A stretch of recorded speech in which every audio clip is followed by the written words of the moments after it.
Morning mga lods. Day 3. Yung pagpapagawa natin ng bakod and gate. And time check. 6:20 ng umaga. So, check natin yung mga materials sa labas.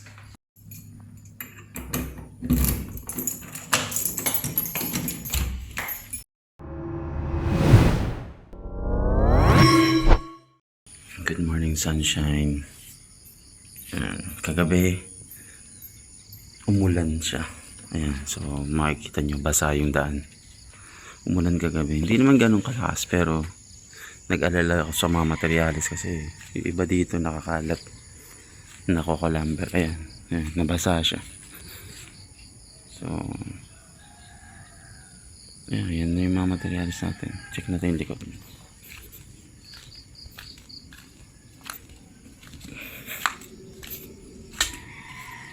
Yan, na-secure naman nila kuya yung mga materyales. Ang sarap-sarap maglakad ngayon. Pag ganitong panahon, ang sarap maglakad. Ang lamig. Ayos na ako. Then maglakad tayo. Yan.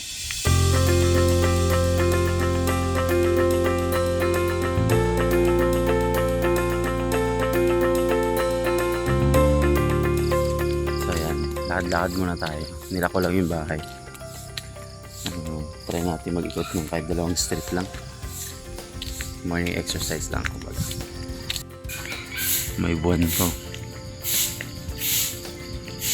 Yan, squat muna ako dito sa labas. Wala lang. Ayoko, tatamad kasi ako maglabas ng upuan.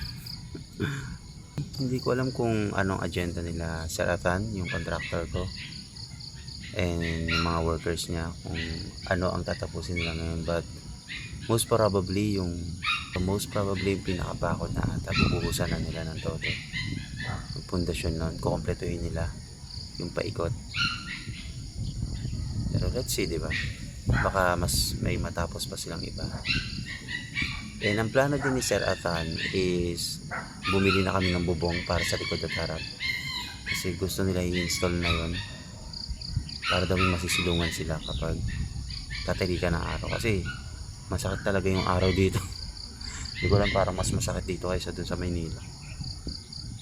Pagtanghali yung araw, mahapdi sa balat. Yan, maraming mga estudyante naglalakad-lakad. Nakapapasok na school. Study hard guys. Study hard. So dito ako nag-almusal. I-enjoy ko yung katahimikan eh. May mga ano pa, kuliglig pa. Yung mga crickets pa. Diba? Ang sarap sa pandinig. Tsaka yung hangin. Yung hangin sa umaga. Malamig kasi, malamig. Sobrang lamig. Pero yun nga, back to construction tayo. Sana mas maraming matapos ngayon. And sana mas maaga sila. Kasi in-expect ko 7 AM mag-start na sila, pero dumadating kasi sila mag-8 na. 8 hanggang 3 sila usually nag-work. Base sa observation ko ng 2 days, ganun yung kanilang style ng paggawa. Pero dahil nakakontrata naman tayo doon, hindi ko na masyadong iniisip.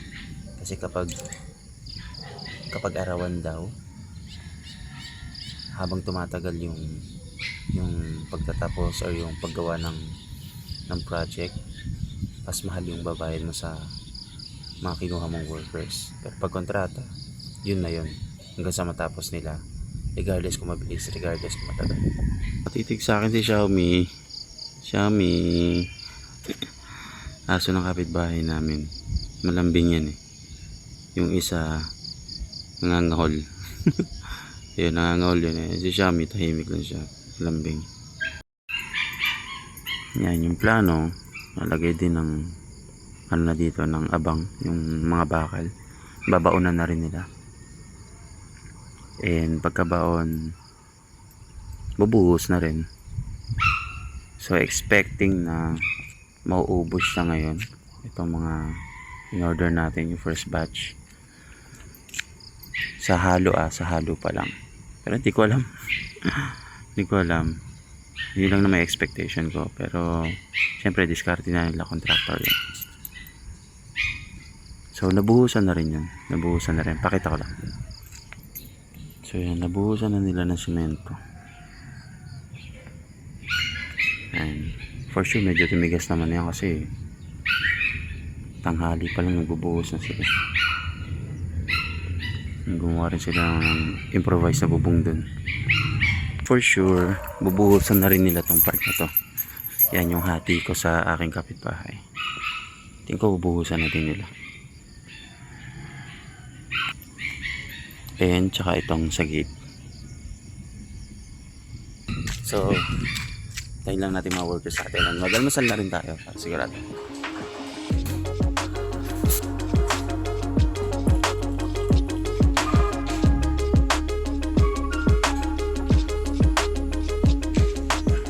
So, hindi ko alam kung ako lang ba yung gumagawa ng ganito. Bukod dun sa napanood ko sa TikTok, yung naglalagay ng Nestle cream sa kape as creamer.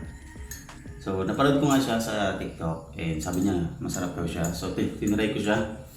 And actually, almost 1 year ko na siyang ginagawa since nung na-discover ko siya. And nasarapan naman ako. Masarap naman siya. Parang nagbigay siya ng ibang flavor dun sa coffee. Kasi kapag Coffee Mate, parang iba yung lasa niya compared sa Coffee Mate. So ayan, habang nagkakape tayo, dumating na yung dalawa sa mga workers natin. Diyan na sila. Ayos-ayos lang. So yeah, hintayin pa natin yung 2 or 3 pa ata. Dadalhin ni Saratan. Ayan, kompleto na yung mga workers natin. Yeah. Nagrahabi na siya sa ito.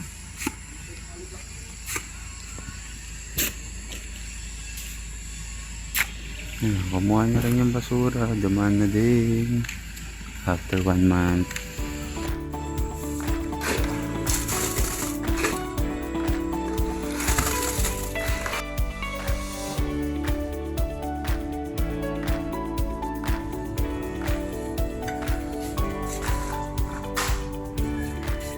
Okay mga lods, nakakuha na tayo ng listahan para sa second batch ng mga materials na order natin. Ngayon, kukontakin natin yung hardware na pinagbilhan ko nung first batch ng materials para mapa-quote na rin kung magkano aabutin niya and para makapag-withdraw na rin tayo kasi cash basis lang sila. So wala silang Gcash or what.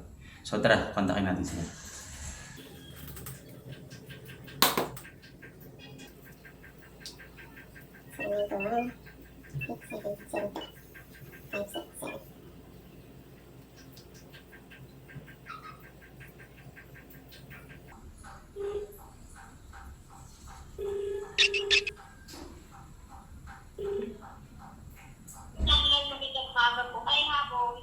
Magandang hapon po. Pwede po kay Ma'am Pamu? Okay po.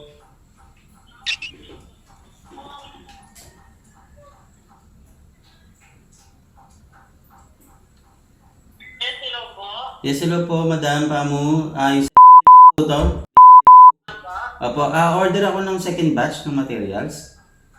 Sige po, pwede po pa-text nyo na lang po para rin po sure. Opo. And makukuha ko rin ba kung magkano siya ngayon para makapag-withdraw?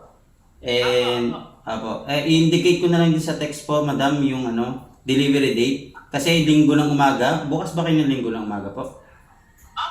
Opo, linggo ng umaga po ang delivery. Pero ilalagay ko na rin sa text para sigurado po. Sige po. Okay po, maraming salamat, Ma'am Pamu. Thank you din po. Thank you po. Yun. So, gaya nga narinig nyo, iti-text na lang natin sa kanila para mas detailed. Kasi pag dinictate mo nga naman sa phone, medyo marami to. 2, 4, 6, 8, 10, 11. Tapos medyo hindi ako familiar kasi masyado sa mga materyales. Baka iba pa yung masabi kong word mo. Pero yun, i-text na lang natin sa kanila and malalaman natin. Hindi ko alam kung mamaya or bukas kung magkano abutin para makapag-withdraw tayo. So yun, text ko lang dyan. Okay, day 3. Ito yung na-accomplish ng mga workers natin. Tara, pakita ko sa inyo. Yan, nakapagpader na dito sa harap.